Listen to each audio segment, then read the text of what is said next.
Hello and welcome to Pod Band Pipecast. The premier pipe band podcast. Yay! Welcome. Yay! We're back. We're back. It's been a whole week. Yep. And I've definitely left this chair for a week. and we're going to talk more today, continuing our discussion from last week about things that we wear in a pipe band. So we left off on the Sporran. Spore on that. More spore. Spore on that now. All right, enough bad jokes. What was a Sporran originally? I mean, a Sporran now is like we said last time, like kind of like fanny pack.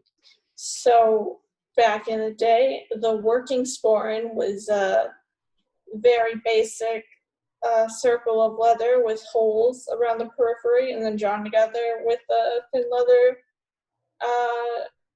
string attached to the belt, like a little leather pouch. Just a little pouch, because Yeah. you gotta carry stuff. Exactly. Apparently, like going back to our discussion from the first episode about the great kilt, there was this sort of idea that people would, when they wrapped that massive tartan around them, they would like leave little pouches for it. Like the way that they wrapped it would let you hold stuff in there, but I mean, as Cannot have too many pockets. Yeah, as Scottish Tartans Authority mentions, like that probably wouldn't have worked for everything. Like if you had, I don't know, bullets or food. I don't know what you carried back in the day, but it might not have held in there. You might have dropped it, and then you lost your car keys. So, just a disclaimer again for the beginning of this episode. Do you want to say our resources? sure.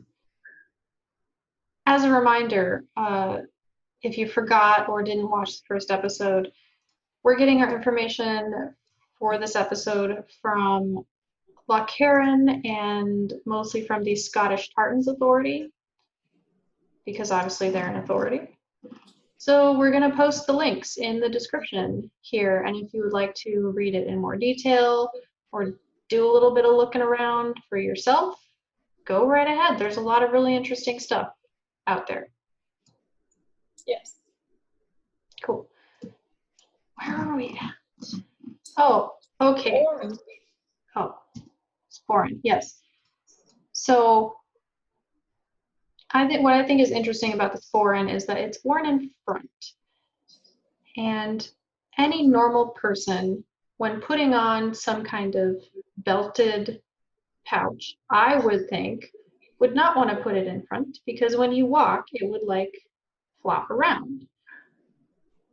And it doesn't say this, but some of these like look like these pouches look like they'd be off to the side, but they do say that for the dressier occasions, so if you were rich and you were going to like a dance or something, you would have a big fancy Sporran that was like really ornate, and of course you'd want to put that at the front because you want to show that off, right? So that's probably why we wear them in front, except for drummers who we can't put them in front because you got a drum there. Exactly. But I do think it's interesting how I've always wondered that, like, who decided, even when I don't have my drum on and I wear the Sporran in front, it just always feels like it's in the way. Like, Well, blame the rich. I know. The rich and their fancy Sporrans. Rich people and their Sporrans. They just had to, right there. Yeah, and it also says that some of the nicer ones were made of animal skins, like otter and badger and goat and seal. It's kind of surprising. Hunting seals for their sport. You don't picture a seal as a bag. I've never seen a picture of a seal and been like, oh, you'd make a nice bag. But I'm gonna put my keys in you. yeah. You can also find some of those like at Highland Games, at least here, because I think like in the US it's like a novelty, but like maybe it isn't in other places. But some like vendors at the Highland Games will sometimes have sporrans that are like an animal's face, like a ferret or something. And it's like I always found that disturbing. But you know, the original sporrans were like rich people had those. And if you're rich enough to have a ferret in Scotland, then maybe you'd make it into a sporran. I don't know. That's like how you hang a lion's head on your mantle, except you hang a ferret on your purse. Yeah. And I guess maybe the same thing would go for like a seal. Because you'd be like, hey guys, look at this seal. People, aren't they big? I can't imagine that light. I mean, you wouldn't have like a whole seal like on yourself. But maybe you could have like, you know, just the skin and like in a certain pattern. Because I've seen those, like seal skin sporrans used to be a thing as of only like 20 years ago, probably. Um, they still exist. Yeah, I was just Googling it. Surprised. Yeah. I guess it's one of those things where like if you live somewhere where there's a bunch of seals, make them into everything, right? Like you're gonna kill them to eat them anyway. You might as well use their bits for showing off to the ladies. I guess. Use all the bits. Like, hey, I got some nice seal bits here. I don't know. Yeah, but it does say that by the late 1800s, there appeared the sporran mollac, or hair sporran, which was usually made from goat skins, and it was so large that it almost covered the front of the kilt. So I'm imagining just a whole goat. Because if you're rich, you've got to show people that you killed a goat and hung it on yourself. We think it's funny, but like, just think about it. In like 200 years, the things that like we're gonna look at, that you know our descendants are gonna look at and be like, "Wow, why were your sunglasses so nice? Like, you didn't need that."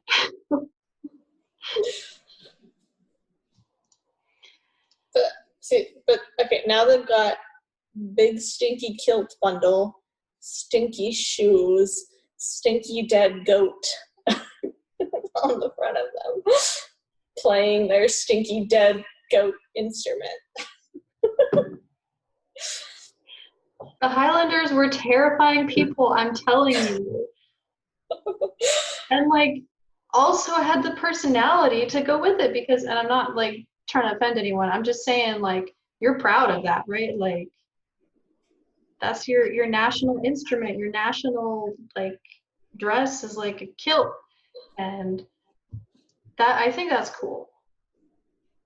I don't know, I think it's cool. Yeah. Also, like if you think about like indigenous cultures of the world, how many of them are still like allowed to and still like are able to carry on their tradition in whatever form. I don't know, I think that's really interesting to think about, like it actually survived, even though like we talked about in last episode, uh, the crown like banned the wearing of certain Highland dress things unless you were rich. And we're still wearing some of it today, although definitely less stinky. I mean, hopefully Less goats. Less giant whole goats in the kitchen.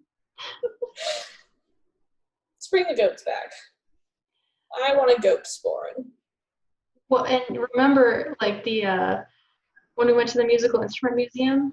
By the way, it's another one of our episodes which you should check out. And we saw the bagpipes that were just literally a goat with a pipe stuck in it. Like they really used all the bits. Goats are just so important. They're so versatile. Yeah, you make them into bagpipes, you make them into sporrans. You could probably use the bits for the shoes too. I know it says they use deer, but why not? Yeah, why not? You got enough goats? Make some into shoes. Truly frightening. Also, belts. Belts. Belts. The leather belts apparently were usually made of cowhide. And now I'm imagining that Highlanders had access to goats and cows and seals and deer and like all of these things. And they're like, you know what? Let's use all of these things to make nice clothing items for us. They're like, cows, you're for belts. Goats, you're going to be on my sporran. Deer, you're my shoes. You think about how like resourceful they had to be, like it's interesting. The belts aren't very exciting. The belts aren't very exciting, really, except for that they kind of had like silver, like buckles sometimes, or silver ornaments intermixed with the leather to kind of make it. I like this bit right here, where it says if a Highlander was on a long trip and was short of food, they would tighten their belt, and it made their stomach feel less empty. Life hack: if you're ever hungry and on a diet, just tighten your belts. Life hack, yeah. Especially the wide belt, like they say. Well, I guess that's not necessarily that wide. I always imagine our pipe band belts are like really wide.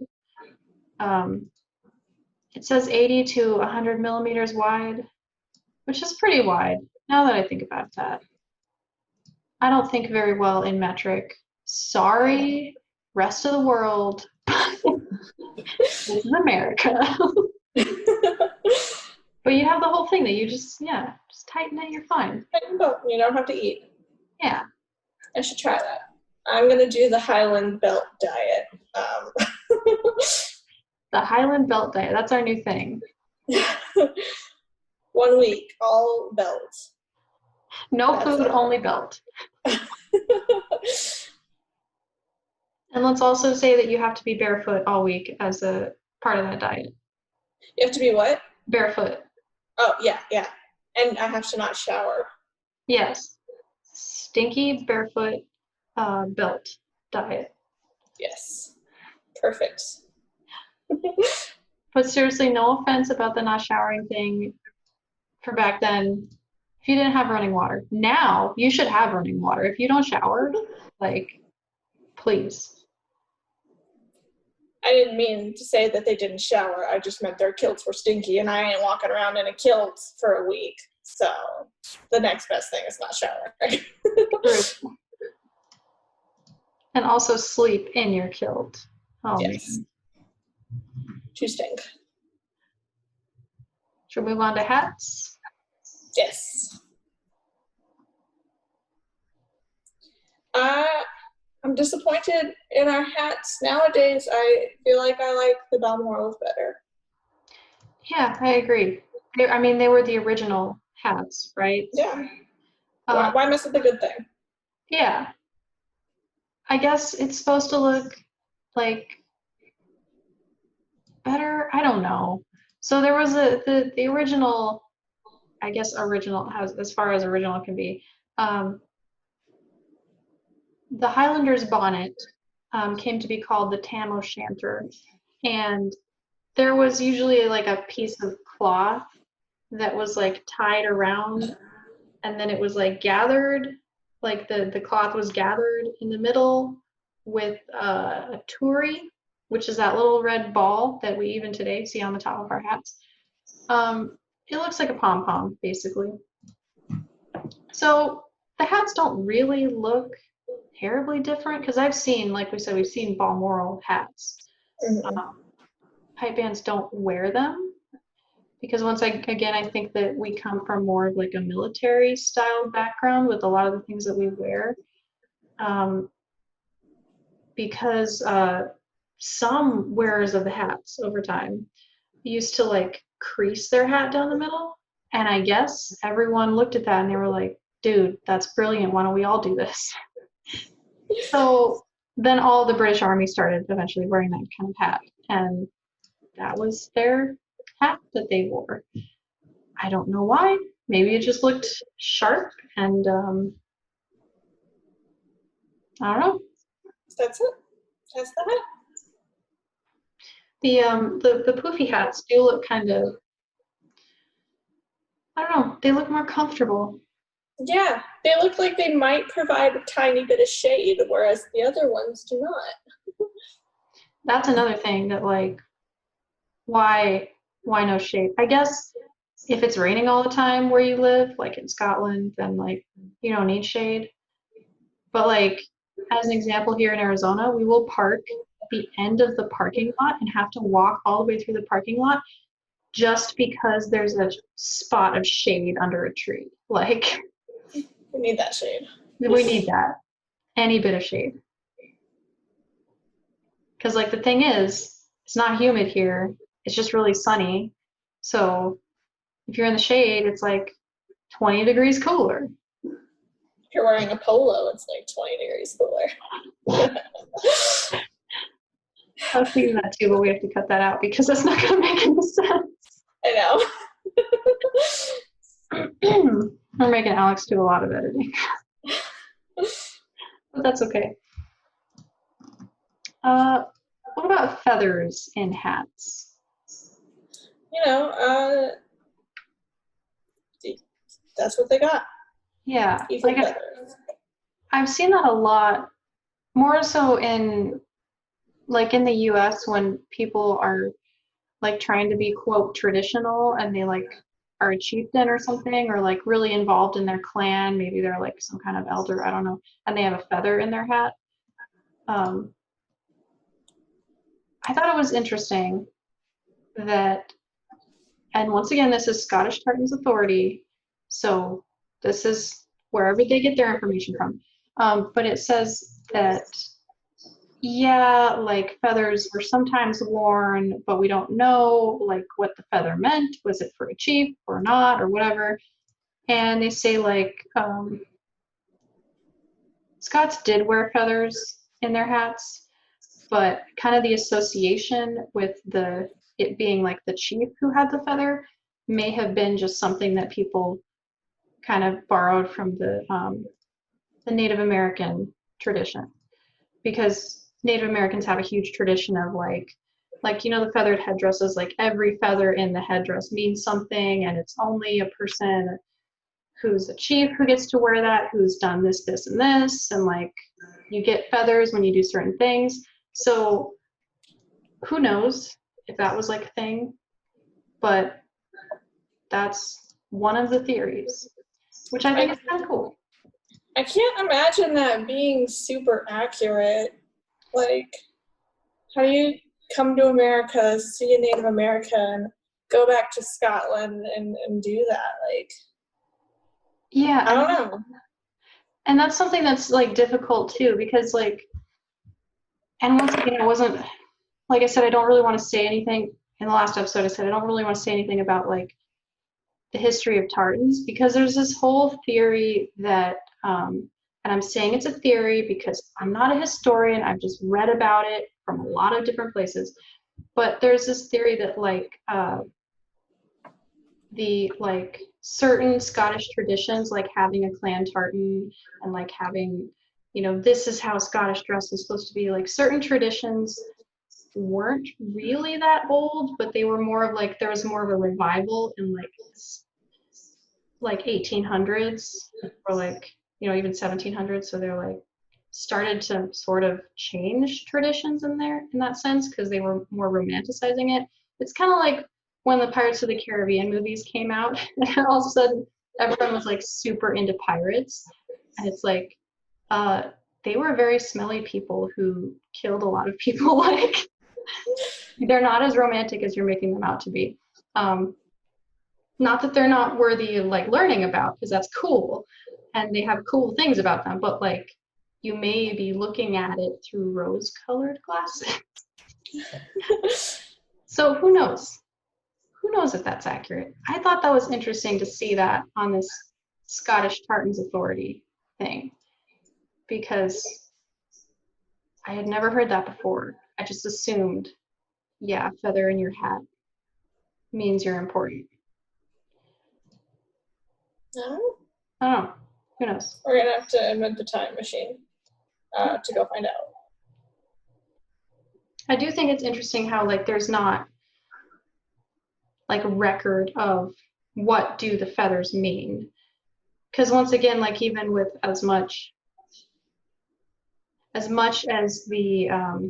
Native American communities were like oppressed, we still kind of understand that like what the feathers mean.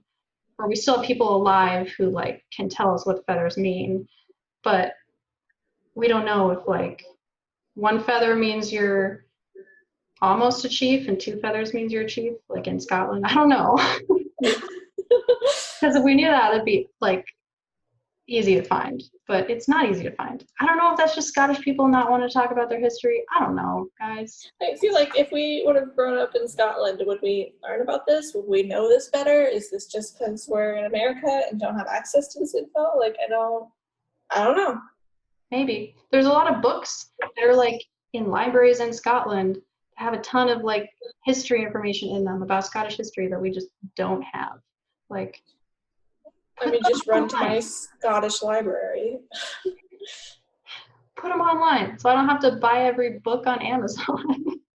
The other website, what was that one? Look, Heron, they were like, there's this book that somebody wrote about the myths and truths about Scotland, and I was gonna text it to you and be like, we should get this book. And then later in the article it says, don't get the book because it's completely inaccurate. And it's like, never mind. Well, see, that's another thing too, right? Like I'm saying, like, even the people who write the books, like who write the history books, can romanticize it or can like kind of make things up or embellish the truth, even if they have the best of intentions. So like, how do we know? All I know is pipe bands don't wear feathers in their hats. So we've had like our badges on our hats, like our cat badges. It's usually like your band's name with some kind of symbol or something, but I don't know. I don't know. What do you think? Maybe it's just because we're like American that we know more about Native American things than we do Scottish things. I don't know. Maybe. Let's talk about skin do. Skin do. Skin do's. So the word skin do literally means black knife, apparently. Some of them are black, some of them are not. Some people say it doesn't refer to the color. Some people say it's black, like it's hidden, can't see it. Who knows? Once again, who knows? Who knows? Not us. Certainly not us. Certainly no one on the internet is an expert.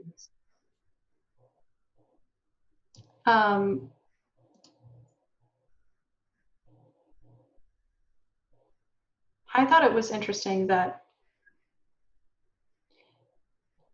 they weren't always, skin do's were not always kept in the sock.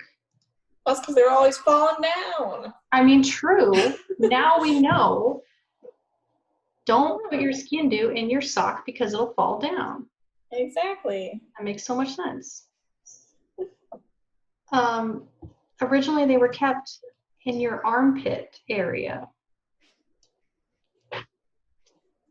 which I guess was, you can't see me if you're watching the podcast, but I'm like, I just hit myself. Making the motion. But I'm demonstrating. You have in your armpit, and maybe you're sitting there like this, and your friend's telling you something you don't like and you got your arms crossed. And you're like, I'm gonna stab you, and you just have your arm right there, and you can just whoosh off. No. Last time you insult my mother. That makes a heck of a lot more sense. Why did they end up in our socks? As violence and lawlessness disappeared, the need for such a hidden weapon diminished, and it was then openly displayed, tucked into the hose top.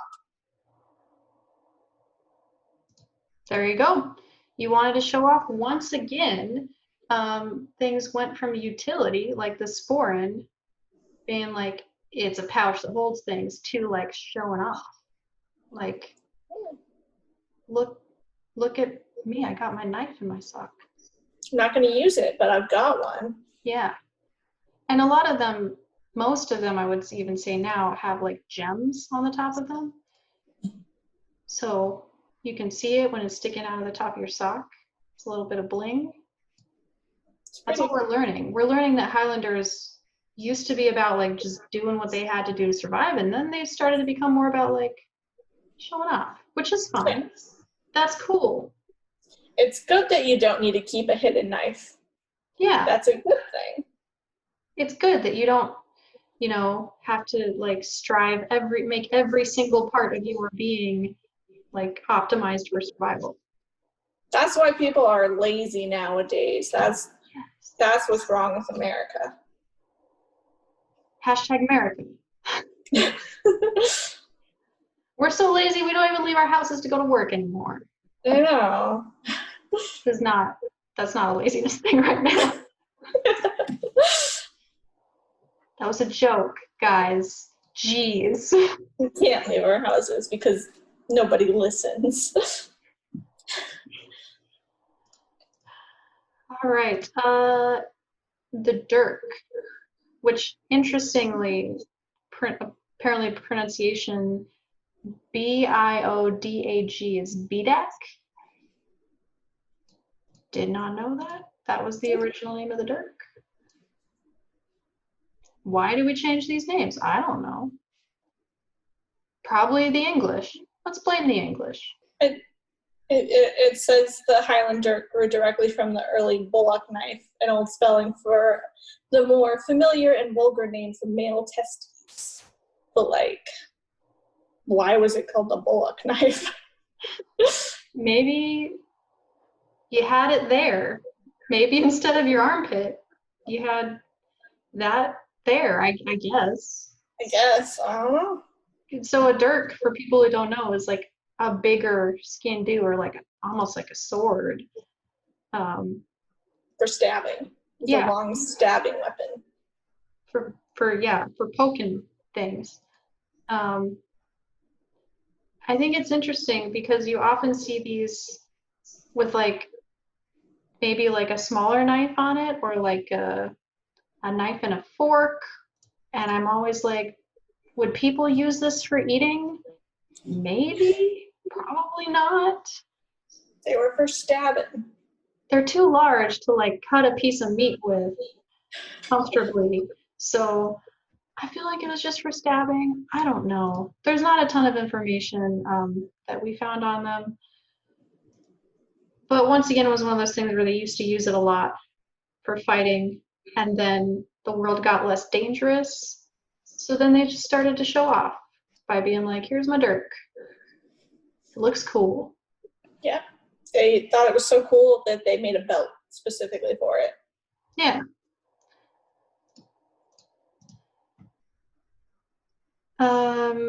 And interestingly, after the 1745 uprising, which we talked about a little bit, a lot of the broadswords were apparently cut down and made into dirks, which is kind of sad. But also, like, if you're going to a party, you're not going to carry around a broadsword. Like, speak for yourself. I mean, maybe you will. I don't know. But you'd be more likely to just have a dirk like hanging at your side. So I guess if you still wanted to show off your cool sword, make it into a dirk. Yeah. That way you could also be like, it's not for like killing people, it's for showing off, so government doesn't have to confiscate it. Because like that was another thing that happened. Like the crown said, like, you guys can't have weapons. That was earlier. That was like before the uprising. Obviously, no one paid attention to that because did not work. It did not work at all. But yeah, I don't know. I guess the need for a broadsword diminished, especially after people got guns. Yeah. Hashtag America. Don't try to touch my gun. Yeah. Hashtag Second Amendment. Amen. Amen. Okay, so the Dirk belt. I actually didn't read this part. I neither. There was belts for dirks. There was belts for swords. That's what that was. I feel like it's just a belt. Yeah. The sword belt. There's all kinds of belts. There's a belt to hold up your kilt. There's a dirk belt to hold up your dirk. There's a sword belt to hold up your sword. How many belts do we need? 3. Oh, okay. All right. You can have 3. 3 belts. Okay. Whenever I see a sword belt, I always think of our tenor drum like slings because like that's what it looks like. But I We mean, should get rid of the drums, put on swords. yes. Sword belt time. Yes.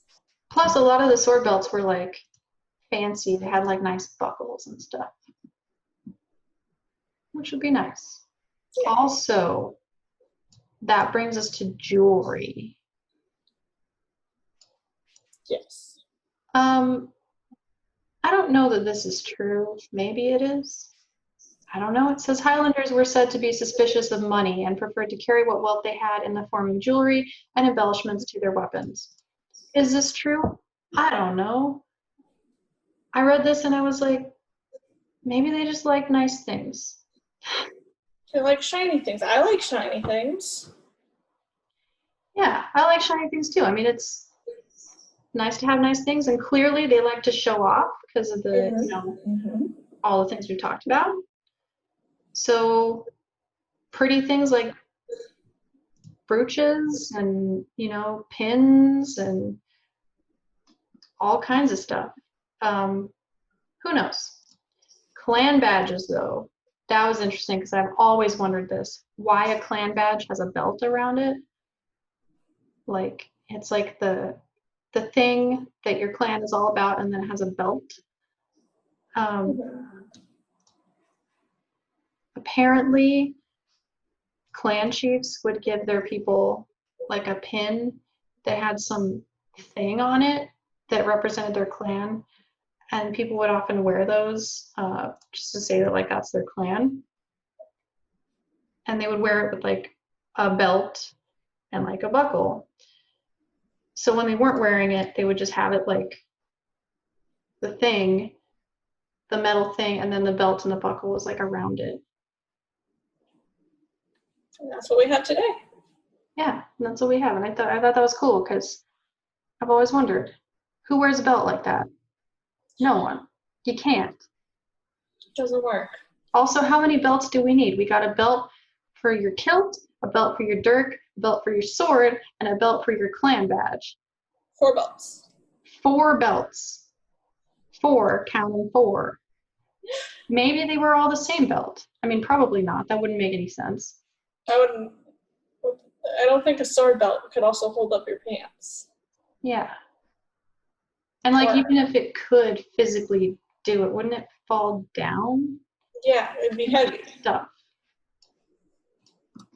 So yeah, I don't know. I thought an interesting thing so a lot of this was from Scottish Tartans Authority, and the other website we looked at a lot that took a lot from was Lochcarron, their blog, and there's a whole thing about like whether or not you're supposed to wear underwear under your kilt. That's right, I forgot about that. And I just thought that was like why are people so interested in this? Because so many people ask this question, like, what do you wear under your kilt? And like, why is it your business? Have you met any American? They've always got an obsession with what's in someone's pants. I mean, true. I guess let's be honest here. that solves that question, because that is like number one question.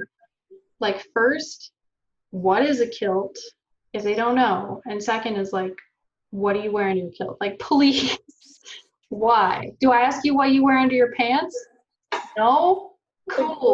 why is it any different? Well, I don't get it. I don't know. I don't know, man. Keep it in your kilt. That's all I'm saying. Pants, kilt, whatever you do. Don't want that here. Oh, so we have some just summarization questions. I'll try to find them here. Which you, the audience, can answer with us if you would like. Tell us what your opinion is, because we're having a lot of fun with this stuff, and hopefully you are too. So Adela, tell me, and then I'll tell you. But what's one piece of the uniform that you wish was more historically accurate? Goats. I want a goat sporran. You want more goats? Not really. I don't want. You know, I think we made it. It was made better. So I don't really know that there's something Balmoral. I want to bring the Balmoral back. Yeah, I mean, and this is the thing. I guess I shouldn't say historically accurate, because things evolve over time, and that's totally cool, because part of our history is also knowing that we came from what it was with like the Jacobites, and then what it became with the British Army, and then like kind of where we took it with the pipe band and how that's evolved since then. So I think that's cool. But yeah, the hats are cool. I also am a big fan of those fancy tassel-y flashes. Oh yeah, yeah. They're like braided. I think those were cool. Those were good. What's one piece of the uniform that you're glad isn't more historically accurate? Oh, so many things. Definitely the shoes, I think. That's fine. Yeah. Even like the shoes now are more like men's dress shoes, and they're actually even more like less like dress shoes and more like comfy shoes, because a lot of them have a nicer sole now. I really like that. Yeah. Like, we have a whole episode called Comfy Shoes for a reason. It's comfy. Yeah, I mean, I'm not a fan either of the whole giant great kilt thing, because it would just be too hot. But, you know, maybe if you were in a cold place, you might want to wrap it around yourself. I don't know. On one of the websites, it also said that they would dip the kilt in water when it was extremely cold, because then it would freeze and it would keep you warm. Oh, because that like, was interesting. Yeah, it's like making your own little igloo. Yeah, that's exactly what I pictured. Yeah. So yeah, if that's your thing. If you need, if you're in an extremely cold place, then a great kilt is for you, because it's great. Yeah, it's great. All right. Last question. What is one piece of the uniform that you could see or would like to see evolve more? Gotta bring hats back on this one. I really don't like the hats. I feel like they're made to look nice. They're made to look military, but for the purpose, like when I'm standing in mass bands and it's hot and I'm getting sunburned on one side of my face, I just want like maybe like a little bit of a brim. Sun hats. Yes. Make sun hats. That would be nice. There's definitely room for improvement there. Mm-hmm. Yeah, and I still think we have room to evolve on the shoes still. Mm-hmm. As far as I think we've come with shoe technology, I just still feel like there could be improvements. And every year I hear about, it's almost like a cyclical thing. I hear about like, oh, this is the best new pair of Gillies that you've ever seen, and like they're so comfortable. And to be fair, Every new pair I've tried has been more comfortable than the last. So I feel like we're getting there. Just keep on going. Yeah. Let's see where we can get. All right, so let us know what you thought of the old-timey uniform stuff and what you think about bringing some of that back or not. We're staying far away from it. Yeah, staying very far, and also make sure you shower and you can dry clean your kilt so it doesn't stink, and you can wash your shirt. You can wash your shorts or whatever you wear under the kilt. That's cool too. A lot of times you can even wash your vest or your jacket. That's Wash it all. Don't bring back the smelly, no running water, can't wash myself sort of thing. Don't do that. You don't bring back the belt diet. Yes. Yes. Hashtag belt diet 2020. Brilliant. Perfect. All right. We will see you guys next week. Bye. Bye. Thanks for listening, everyone. If you enjoyed this show, then support us on Patreon for exclusive content as well as the video of us recording this. We'll have special exercises we'll be writing as well as tips and tricks with tenor drumming and other instruments to come. Subscribe to us on YouTube for some tenor tutorials and possibly other tutorials later on. And like us on Facebook at Podband Podcast.